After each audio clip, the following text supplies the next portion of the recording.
Ngapain gua nikah kalau gua lagi ngurus anak gua, nyari duitnya gua juga. Makanya Iya. tadi konstruksi sosial kita meninggikan laki-laki belum pada waktunya, tapi memaksa perempuan untuk terus keep up effort. Nah, alih-alih dia naikin dan keep up, mereka milih apa coba? Playing victim. Jadi ngerasa korban, ngerasa nggak berdaya, kekerasan, apa karena mereka cupu sebetulnya. Kang, Yo. kenapa ya Heeh. orang-orang seusia aku sekarang betah banget single, terutama perempuan, apalagi yang karirnya tinggi gitu. Ketika ditanya soal menikah atau berelasi gitu ya, jawabnya malas, gue bisa sendiri gitu. Oh, gara-gara marriage scare itu. Bisa jadi sih, tapi ini juga disupport nih Kang sama berita nih. Wih, mantap. Katanya Gimana?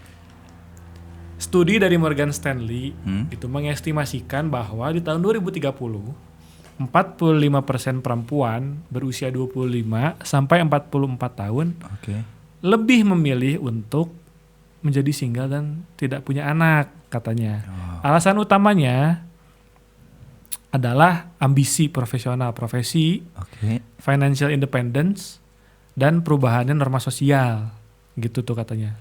The study shows that women are increasingly prioritizing their careers over marriage and starting a family.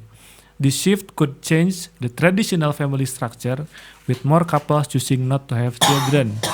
Experts are also concerned that this trend may lead to mental health issues, such as loneliness and uncertainty about the future. Menurut Kang Zan gimana? Aduh, jadi batuk nih. Kalau ngomongin soal karir, ada hubungannya sama relasi juga sebenarnya, Dit. Karena relasi lagi ya ujung-ujungnya. Ujungnya relasi lagi karena ya kenapa coba para perempuan milih buat berkarir? Bukan karena kasus kesetaraan. Tapi karena jangan-jangan para lelaki juga nggak bisa diandalkan. Gitu. Jadinya ya lah gitu doang. Kayaknya gue bisa buat handle itu. Dan sorry sampai batuk nih. Komiks masuk. Dan itu tuh ya sponsor obat batuk.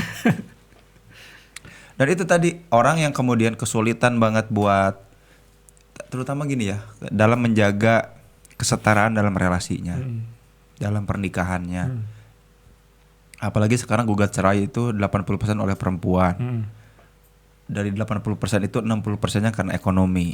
Artinya kan lelaki udah mah di rumah tangga tidak berdaya, dari segi karir dan pekerjaan tidak berdaya juga. Makanya kemudian itu yang menyebabkan ada gerakan marriage is scary tadi kan. Ngapain gua nikah kalau gua lagi ngurus anak gua, nyari duitnya gua juga. Jadi banyak lelaki yang apalagi ikut kajian enggak. Iya. Di kajian-kajian pembelajaran enggak, di kuliah persekolahan 70-30 sekarang, 70% perempuan yang sekolah. Tidak memahami dasar-dasar psikologi lagi ya. Betul. Aduh, ditambah bahwa 2020 laki-laki lebih banyak daripada perempuan. Oh gitu. Makanya nunjukin makin banyak justru laki-laki yang tidak berdaya. Nah makanya wajar kalau orang jadi malas buat bisa ngobrol, malas buat bisa diskusi, malas apalagi buat nikah. Jadi ngobrol dan diskusi sama cowok aja udah malesin. Ngobrol dan diskusi. Iya karena kan isinya kalau nggak harassment, flirting, atau yang abusive. Nah maka dari itu kan orang-orang jadi terutama perempuan ya, aku wajar banget kalau makanya aku aja suka sering bilang kan di sharing-sharing, makanya aku malas nikah sama laki-laki ya kan aku laki-laki kan. Tapi sebegitunya tidak berdayanya lelaki. Sampai di titik dimana segala sesuatu tuh lebih baik, lebih bagus outputnya kalau dikerjakan sama perempuan. Nah faktanya memang membuktiin kayak gitu kok. Contoh aja yang mungkin agak melipir pinggir jurang nih ya. Menteri aja. Menteri kita di kabinet yang bagus kan kalau ditangani sama siapa coba bayangin. Atau jangan menteri deh, urusan rumah tangga aja. Iya. Nyapu, ngepel, apakah itu pekerjaan perempuan kan enggak juga. Fisikal juga, tapi tetap lebih bagus kalau dikerjakan sama perempuan. Atau kerjaan-kerjaan aja bisa lebih rapi, lebih bagus kalau dilakukan sama perempuan. Bahkan kemarin ya ada survei yang membuktikan bahwa driver ojek online yang perempuan itu lebih signifikan dapat ratingnya lebih bagus daripada driver laki-laki. Oke. Nah ini yang jadi concernnya bukan berarti aku pengen ngejelek-jelekin laki-laki karena kemungkinan besar audiens kita kebanyakan juga perempuan. Laki-laki kan. Laki-laki nggak mana mau nonton video kayak gini. Pasti video yang seksi-seksi. Gak akan mungkin. Makanya ini buat ibu-ibu yang nonton, kita harus berdayakan lelaki karena mau nggak mau kayak gitu. Dan survei itu mungkin banget akan terjadi. Oke. Ini kan bukan pasti ada shifting kan, bukan berarti terjadi secara tiba-tiba gitu bahwa ini yang pengen aku highlight tadi sebenarnya yang menarik adalah meskipun konteksnya perempuan yang memilih single, tapi faktor salah satu penyebabnya adalah laki-lakinya kan, relasi laki-lakinya gitu yang tadi kan saya bilang kurang berdaya dan terbalik lah gitu. Bahkan gitu. Pak Hasto kepala BKKBN bilang kayak gini, kita itu udah terlalu banyak anak laki-laki katanya gitu. Gitu. Makanya, yang dianjurkan untuk punya anak perempuan daya ya. Oke. Nah, tapi kan maksudnya kasus ini kan tidak terjadi begitu saja, pasti ada shifting kan, apalagi sudut pandang tentang menikah tadi gitu. Apakah laki-laki sekarang tuh tidak bisa diandalkannya tuh dari dulu memang kayak gitu, atau memang ada tipping point di mana laki-laki itu kehilangan marwahnya tadi, qawwam. Iya, makanya tadi ar-rijalu qawwamun ala nisa ya, penanggung jawab kan qawwam. Jadi sebetulnya gini, dari mana itu mulainya, awal mulanya sebabnya sampai ada tipping point tuh ya, berpindah dari laki-laki itu jadi tidak berdaya. Salah satu alasannya adalah konstruksi sosial.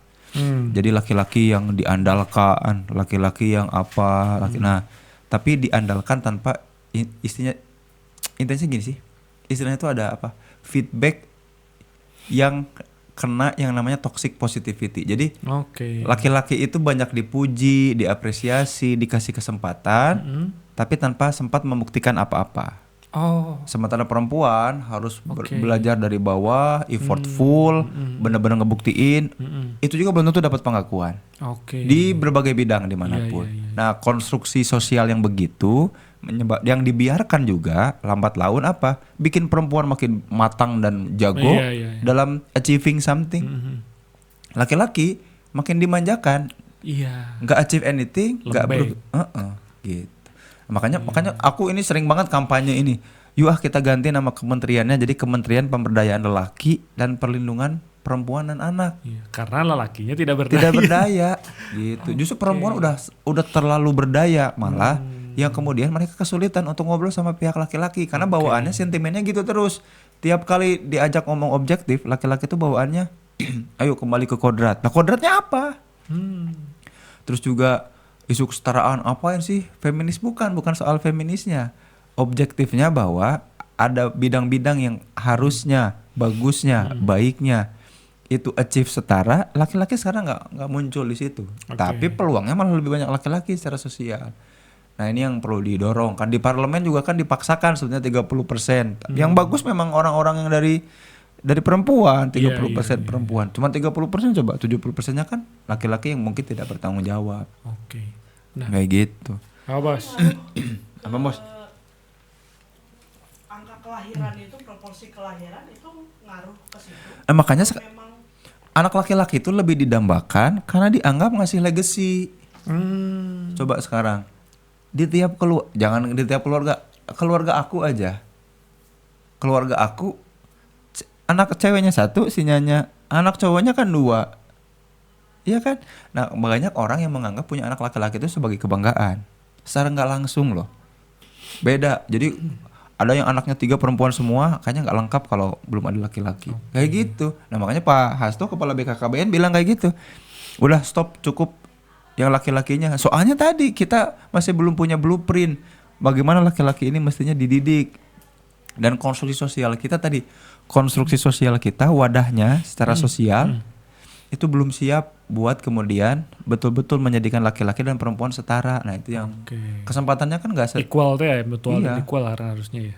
Kebanyakan pekerja survivor, coba cek aja di komuter lain dan lain-lain, Itu kan juga kebanyakan perempuan yang survive apa sambil hamil, coba nggak ada yang minta private jet kan, mereka naik komuter bolak-balik itu terlepas terlepas usia kehamilannya kayak gitu. Iya, ngakunya nebeng temen.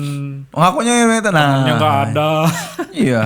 Dan perempuan jarang nebeng karena dia menjaga marwah Iya. dan harkat martabatnya. Nah makanya ini mudah-mudahan yang nyimak kebanyakan perempuan supaya makin sadar dan ngajak para lelaki nih kalau nonton juga para lelaki untuk bisa tadi bareng-bareng jadi partner bertumbuh gitu. Nah berarti kan gini Kang, kalau aku ngelihatnya berarti ketika berarti nggak ada lagi dong yang dicari dari lelaki oleh perempuan kalau kasusnya kayak gitu. Makanya tadi gua nggak butuh laki-laki, ya nggak. Kalaupun ada ternyata gua yang kerja, kalaupun ternyata gua juga yang ngasuh, terus gua juga yang disakiti, kan gitu kan. Nah itu hal yang wajar, makanya kenapa married is scary. Bayangin di sekitar kita aja, Dit. Di sekitar sebelum kesana Kang. Sebelum kesana Kang. Kan tadi Kang Zain bilang kalau apa namanya wajar dong perempuan kemudian bersikap seperti itu. Aku mau coba kontranya dari sudut laki-laki. Kalau sudut laki-laki misalnya gini, ini cewek standarnya ketinggian, gitu. Tuntutannya banyak, gitu. Nah, itu tadi betul-betul. Gak ke-achieve nih sama aku, udahlah jadinya dari segi laki-lakinya juga. Jadi aku ngelihatnya kayak ada. Kalau misalnya dari apa yang Kang Zain bilang tadi, perempuan naik nih, standarnya naik. Betul.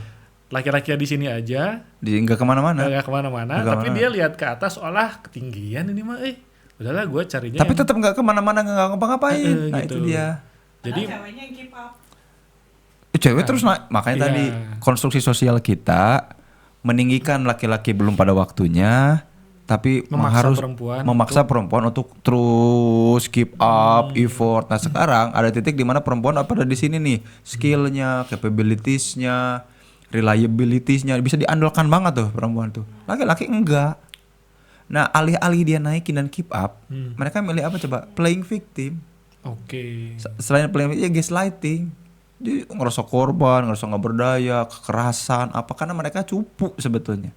Kasus-kasus kekerasan tuh kan Iya. Naik gitu. Nah makanya kalau ngeliat cewek-cewek yang berdaya di sekitar kita, Dit, kan gitu ya. Mereka kaya. Ada satu teman kita nih. Siapa ya? Wah ada pokoknya mah. Siapa ya? Usahanya gini banget si cowoknya. Ya udahlah, aku apa ya ngapain ya?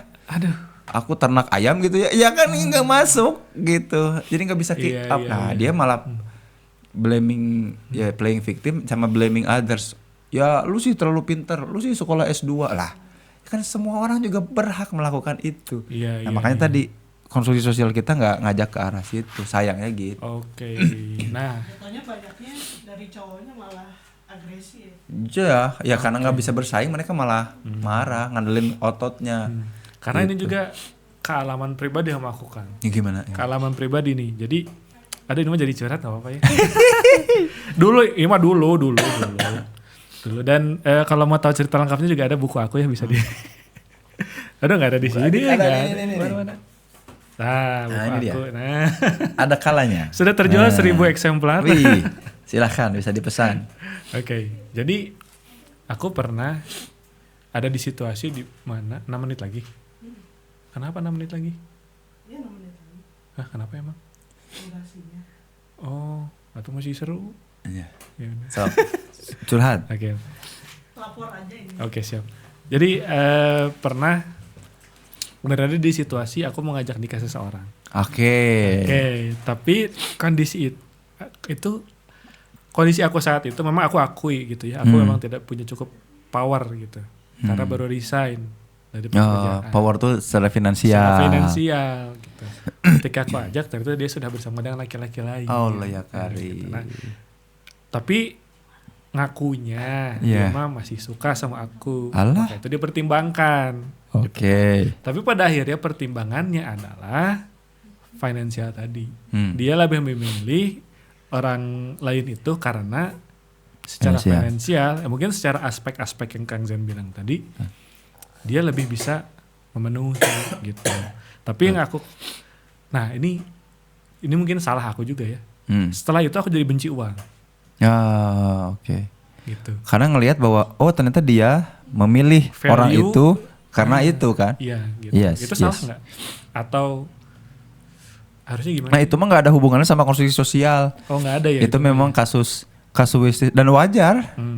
Wajar kalau kemudian kan ya balik lagi tadi, karena yang mestinya diperjuangkan antara laki-laki dan perempuan itu kan sebenarnya satu hal yang sama.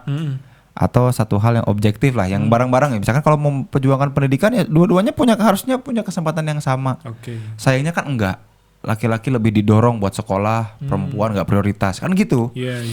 Keuangan lagi. Laki-laki mudah untuk dapetin karir, promosi lebih bisa ke exposure. Perempuan, sementara perempuan enggak. Nah, kalau soal gender bias tadi aman. Nah, kalau kasus Adit mah ada perempuan yang kemudian dalam dilema pilihan dia choose others dengan variabel yang dominannya adalah finansial. Maka wajar nggak Adit kemudian nggak suka? Dan ya wajar aja karena bagi Adit ternyata value orang. Jadi Adit dijudge dari sisi finansial, padahal Adit punya hal lain yang bisa ditawarkan dan dia kayaknya nggak ngelihat itu. Nah, wajar banget kalaupun nggak suka dan jijik ya kemudian sama orang-orang yang kayaknya terlalu terlalu meninggikan finansial lebih tinggi dibanding hal lain gitu. Nah, dari situ muncul satu pertanyaan yang sebenarnya masih selalu aku coba jawab gitu ya sampai sekarang gitu. Karena kan tadi kita bahasannya tentang sebenarnya kan awalnya ngebahas tentang kenapa perempuan yang enggan menikah, tapi fokusnya jadi ke laki-laki kan. Nah, ini tuh satu pertanyaan yang terngiang-ngiang di kepala aku, tapi aku juga kayaknya belum pernah nanya ke Kang Zen. What does it mean to be a man? Itu bagus. Apa sih artinya jadi seorang laki-laki? Nah, pertanyaan what does it mean to be a man itu ditanyakan di literatur tahun 1920-an yang menjadikan man itu sebenarnya merujuk pada manusia, Dit. Oke, bukan gender. Bukan ke laki. Jadi misalkan kalau kita baca Tabotsu Shibotani ya atau Ern Kashire tuh tahun 1920-an tentang antropologi, memang yang dia bahas tuh man lagi MEN ya karena dia bentuknya jamak ya. Yang dimaksud man itu adalah manusia gitu. Nah, real man itu manusia. Makanya kosakata kita juga bahkan tadi ya secara konstruksi sosial, kosakata dan bahasa kita lebih mendukung dan lebih memprioritaskan gender laki-laki. Kayak sejarah kan bahasa Inggrisnya his story. Bukan her story. Namanya kalau ditanya what does it mean to be a real man, aku malah bilang kayak gini, Dit, jangan ngomongin man sebagai lelaki. Tapi jadilah manusia. Optimalnya manusia itu ngapain? Jadi terlepas kamu laki-laki atau perempuan, terlepas teman-teman laki-laki atau perempuan, jadilah manusia yang memanusiakan orang lain. Jadilah man yang humanize other, yang betul-betul membuat orang lain teroptimalkan potensi kemanusiaannya. Nah, tadi barangkali kita sering kali ngomongin apalagi sering ada di stiker mobil kan, real man use 3 pedal ini di belakang ya. Di belakang mobil tuh suka real man real man apa. Bukan, kalau menurut aku itu tuh nggak merujuk ke gender, tapi merujuk ke gimana caranya jadi manusia yang utuh. The wholeness, human as a wholeness. Nah, sayangnya memang istilahnya masih human, man masih human itu jadi man, bukan women. Iya.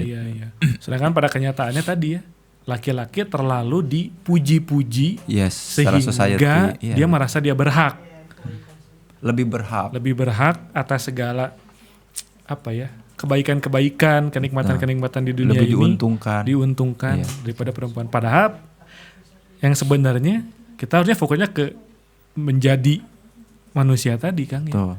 How to be a human. Terlepas dari laki-laki atau perempuannya. Nah, bagusnya gitu. Makanya di pertanyaan Adit ini, di bahasan kita ini sebenarnya mau ngomongin bukan tentang laki-laki atau perempuan lebih baik, laki-laki lebih buruk. Enggak, mestinya kita berada pada satu level pertumbuhan dan percepatan dan peluang pertumbuhan dan kesempatannya yang sama gitu. Iya, Nah sayangnya enggak.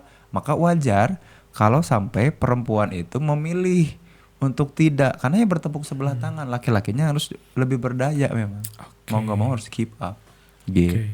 Terakhir ya Kang, tadi perempuan bisa memilih. Nah, Gitu. Berarti dalam kasus ini men are in crisis asli. because men have no option. Wah, lelaki zaman now itu nggak punya pilihan. Pilihannya apa coba? Mapan. Ya kan. Kalau perempuan bisa, aku milih yang mapan bisa, Iya, milih betul. yang belum bisa, berpotensi mapan, yang soleh bisa. Laki-laki Sendiri nggak punya bisa pilihan. gitu. Laki-laki sekarang nggak punya pilihan, dia harus mapan. Kalau nggak mapan, dia nggak bisa jadi pilihan. Justru men ini in crisis. Jadi laki ada di sini, laki-laki, sementara perempuan udah menikmati Kehidupan. Wah, laki-laki kalau ketemu emak-emak naik motor di jalan nggak punya pilihan. Udah ras paling kuat, tidak sebegitu tidak berdayanya bahkan di jalanan.